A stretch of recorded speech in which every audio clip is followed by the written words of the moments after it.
John chapter 12. Then, 6 days before the Passover, Jesus came to Bethany, where Lazarus was, who had been dead, whom he had raised from the dead. So they made him a supper there. Martha served, but Lazarus was one of those who sat at the table with him. Okay, and so what we have here is, of course, we've already set this up, but everybody's waiting for Jesus to come to Jerusalem for Passover. Is he going to show up? That's the big question. And 6 days before this, here he comes, but he's not going into Jerusalem just yet. He's at Bethany, just a couple miles away from that, and he's having a party with Lazarus and his sisters because, he just raised him from the dead, which of course increased all of the tension that was going on with everything that's here and all of that stuff. And Martha, in normal fashion, is serving, as we see in other gospels. So she's writing character. Therefore, Mary took a pound of ointment of pure nard, very precious, and anointed Jesus' feet and wiped his feet and with her hair. The house was filled with the fragrance of the ointment. Pound, others say pint, comes in pints, okay? And this is a very expensive thing. Apparently, this is like from flowers in the mountains of India or something like that. So this is very expensive. And she takes this pint and dumps it on him and then is wiping his feet and doing all of that stuff. And if you know your Bible, you might be remembering that, wait a second, this isn't Mary. This is a sinful woman at a leper's house. The guy's named Simon. And there's other stuff where she pours it on Jesus' head.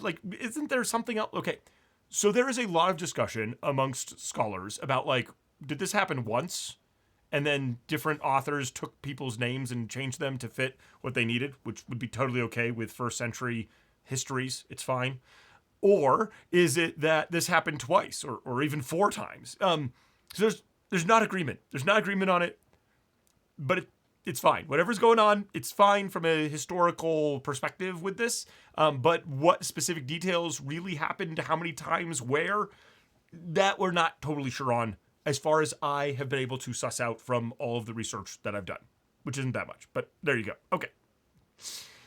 Then Judas Iscariot, Simon's son, one of his disciples, who would betray him, said, "Why wasn't this ointment sold for 300 denarii and given to the poor?"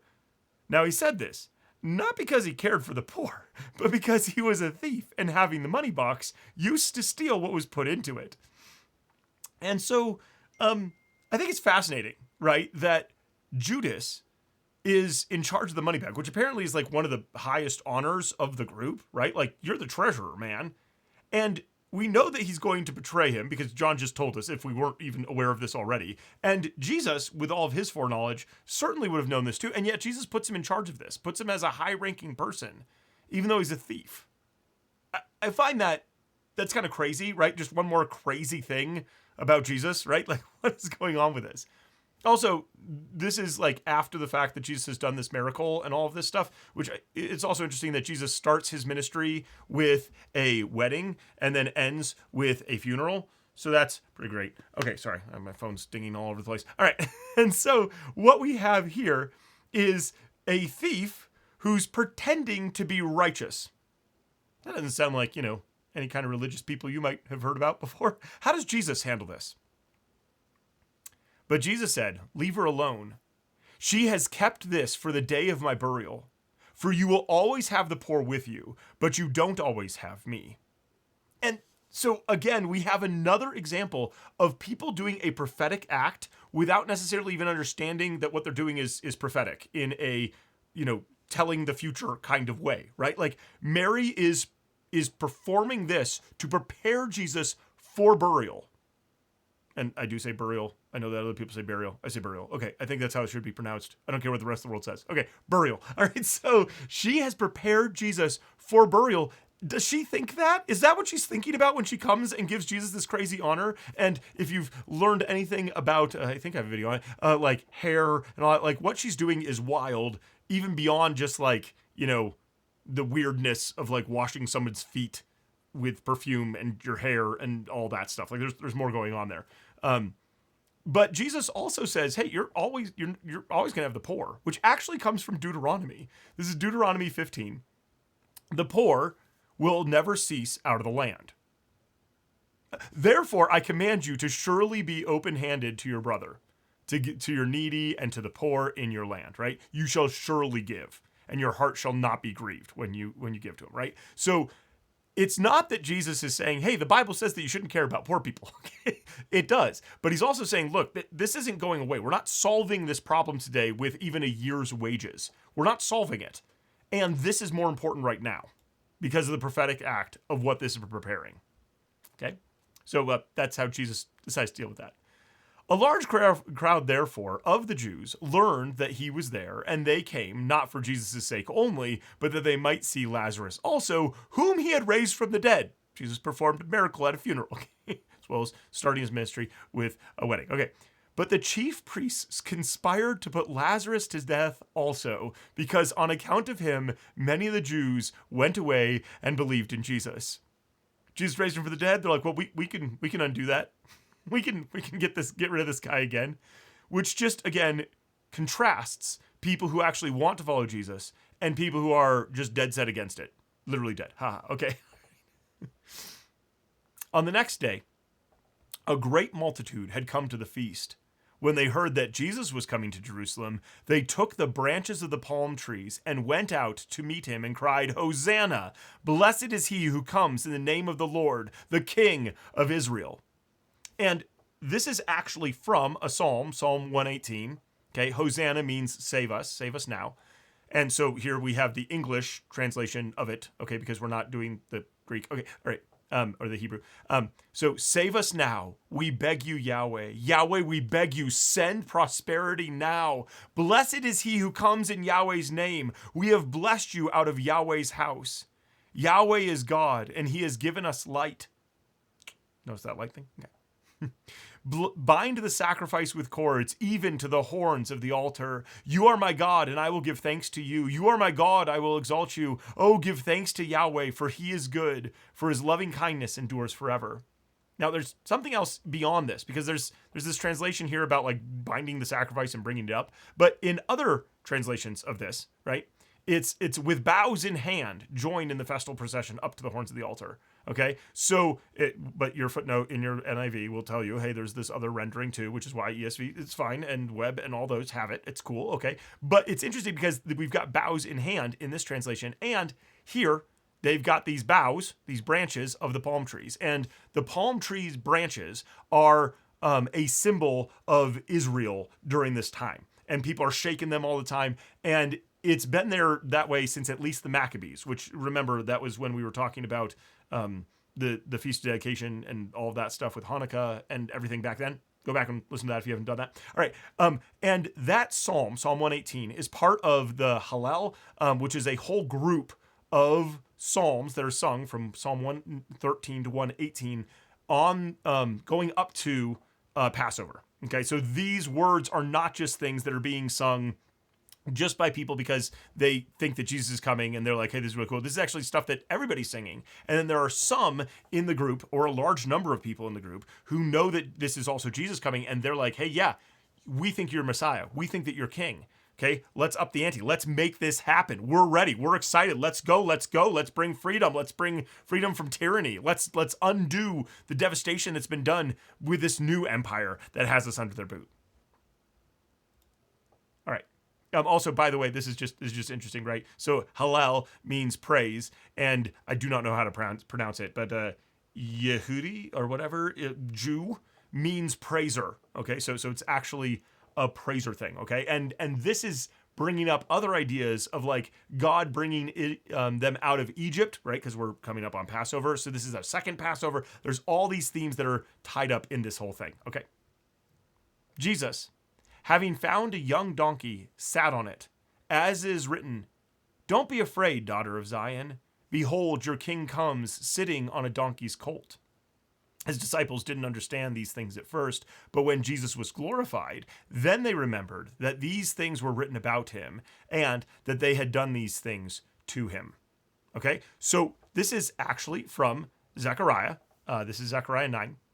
"Rejoice greatly, daughter of Zion. Shout, daughter of Jerusalem. Behold, your king comes to you. He is righteous and having salvation, lowly, and riding on a donkey, even on a colt, the foal of a donkey." And then there's more stuff about getting rid of, peace is coming with this. All right. Notice, though, that we've got this rejoice greatly versus John with do not be afraid, don't be afraid. So John is mashing up another passage, okay, which is here's one from Isaiah 41. There's other examples, right? But Isaiah 41, don't you be afraid, for I am with you. Don't be dismayed, for I am your God. I will strengthen you. Yes, I will help you. Yes, I will hold you with my right hand of my righteousness. Okay, so we have this passage getting merged together in this passage about Jesus and bringing up this idea that yes, Jesus is like, yeah, I'm Messiah, but I'm not what you would think. I'm king, yes, but I'm not coming in here to do what you think I'm going to do. And his own disciples don't get it until after the fact, after he's glorified, after he's lifted up. Okay, and the glorification's coming. All right. The multitude, therefore, that was with him when he called Lazarus out of the tomb and raised him from the dead was testifying about it. Okay, they're still going crazy about this awesome miracle that they witnessed. And remember, Jesus purposely is loud about it so that all this crowd hears about it and sees it. Okay, so they're testifying. For this cause also, the multitude went and met him because they had heard that he had done this sign. People are like, yeah, okay, well, this guy might be it. Let's do it, right? The Pharisees, therefore, said among themselves, see how you accomplish nothing? This is getting us nowhere. Okay. Behold, the world has gone after him. Another prophetic statement, because now there were certain Greeks among those who went up to worship at the feast. Therefore, these came to Philip, who was from Bethsaida of Galilee, and asked him, saying, Sir, we want to see Jesus. Philip came and told Andrew, and in turn, Andrew came with Philip, and they told Jesus. So, Philip is the only Greek name in the group of disciples. And his brother Andrew, they are like, okay, we're actually from Bethsaida, which is up in the Galilee area on the coast there, and they're close to the Decapolis, the 10 cities, of which there would be a bunch of Greeks. So they're kind of like homies with the Greeks. Like there's some Greekness connections here. And so the Greeks who are visiting are like, hey, let's go find the most Greek guys that we can and be like, hey, can we go see Jesus? So they get together and like, yeah, let's go find Jesus. Okay. Jesus answered them, the time has come for the Son of Man to be glorified. Most certainly I tell you, unless a grain of wheat falls into the earth and dies, it remains by itself alone. But if it dies, it bears much fruit. He who loves his life will lose it. He who hates his life in this world will keep it to eternal life. If anyone serves me, let him follow me. Where I am, there my servant will also be. If anyone serves me, the Father will honor him. We have no record of Jesus being like, oh, hey, Greek guys, welcome to the party. Like, he seems to ignore them, but he also is like summarizing things that are going on with all of this, right? There's a bunch with this. Okay, and the hour of his glorification, right? He's like, now it's time, right? My time has come. Okay, it is the hour for me to be glorified. Okay, and going into Isaiah again. Okay, this is Isaiah 52. Behold, my servant will deal wisely. He will be exalted and lifted up, and will be very high. Just as many were astonished at you, his appearance was marred more than any man, and his form more than the sons of men. So he will cleanse many nations. Kings will shut their mouths at him, for they will see that which that had not been told them, and they will understand that which they had not heard.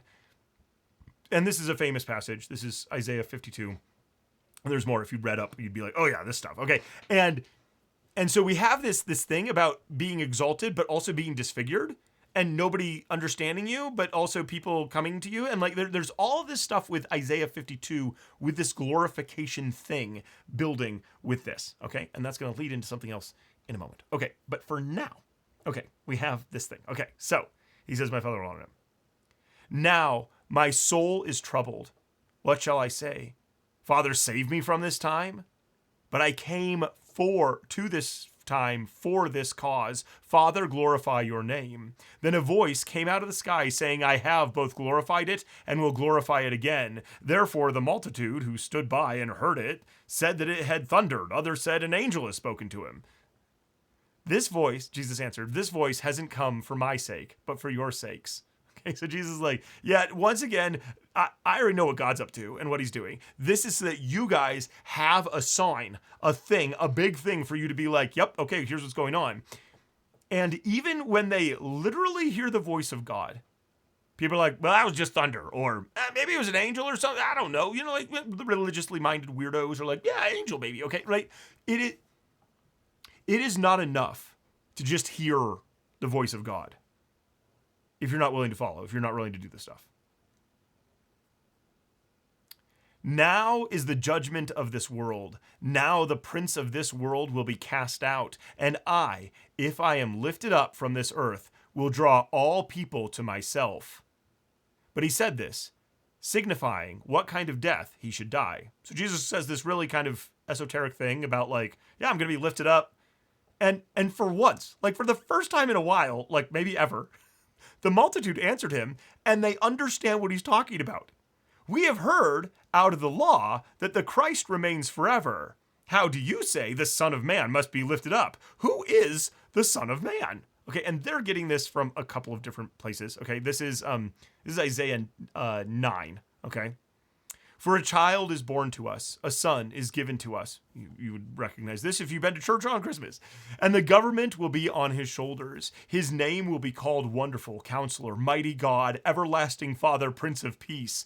Of the increase of his government and of peace there shall be no end, on David's throne and on his kingdom, to establish it and to uphold it with justice and with righteousness from that time on, even forever. The zeal of the Yahweh of armies will perform this. What do you mean, Jesus? You're going to be lifted? What's going on? What are you talking about? If you're going to be Messiah, you're going to be Messiah. Here's Ezekiel 37, Jesus. My servant David will be king over them. They will all have one shepherd. Hey, this is bringing us back to other things that Jesus said recently. They will also walk in my ordinances and observe my statutes and do them.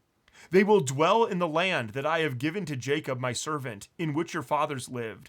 They will dwell therein, they and their children and their children's children forever. David, my servant, will be the prince forever. Okay, so Jesus, what are you talking about? You're going to die. What do you mean? What is the Son of Man? What is going on? Jesus therefore said to them, yet a little while the light is with you. Walk while you have the light, that darkness doesn't overtake you. He who walks in the darkness doesn't know where he is going. While you have the light, believe in the light that you may become children of the light. Jesus said these things and he departed and hid himself from them.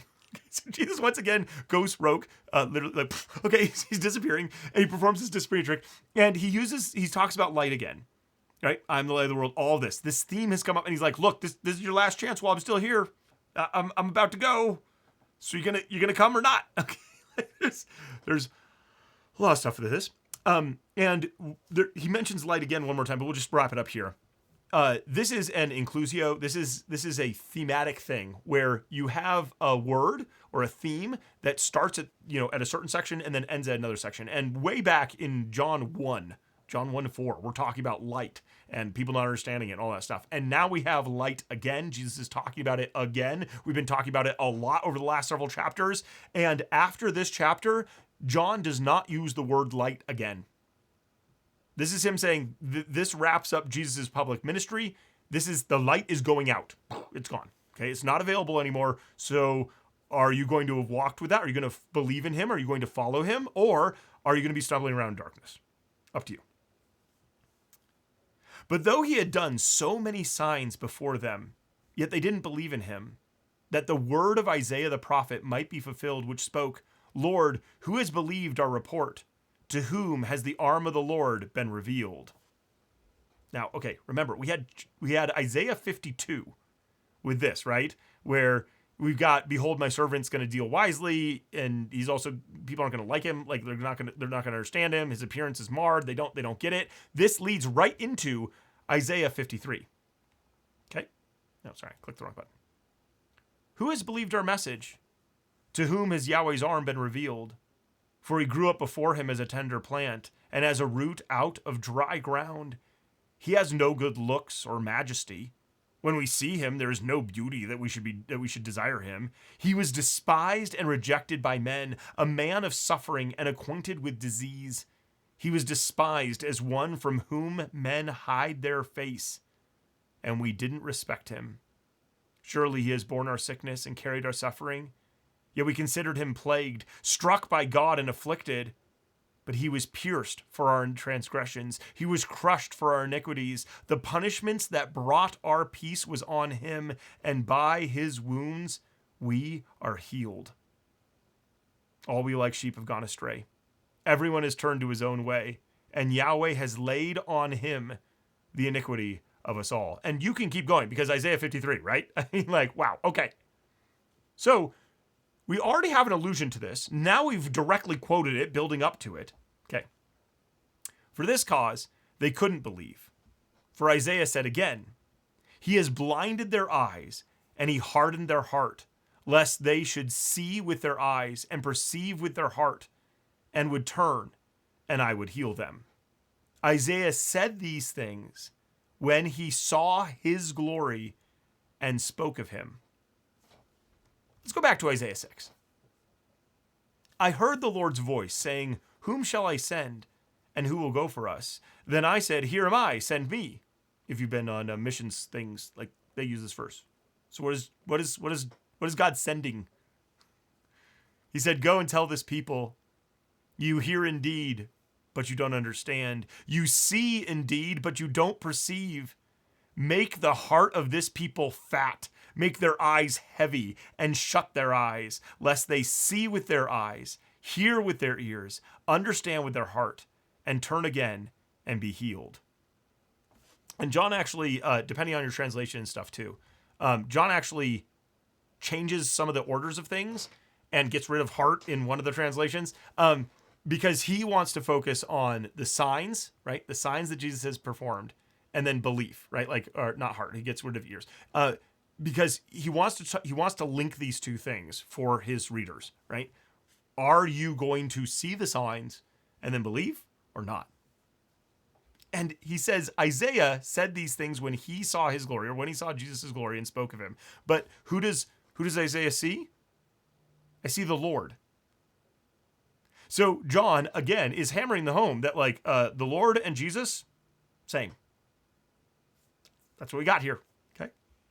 Nevertheless, even many of the rulers believed in him, but because of the Pharisees, they didn't confess it, so that they wouldn't be put out of the synagogue. For they loved men's praise more than God's praise. And remember, we've already had a person kicked out of the synagogue for following Jesus.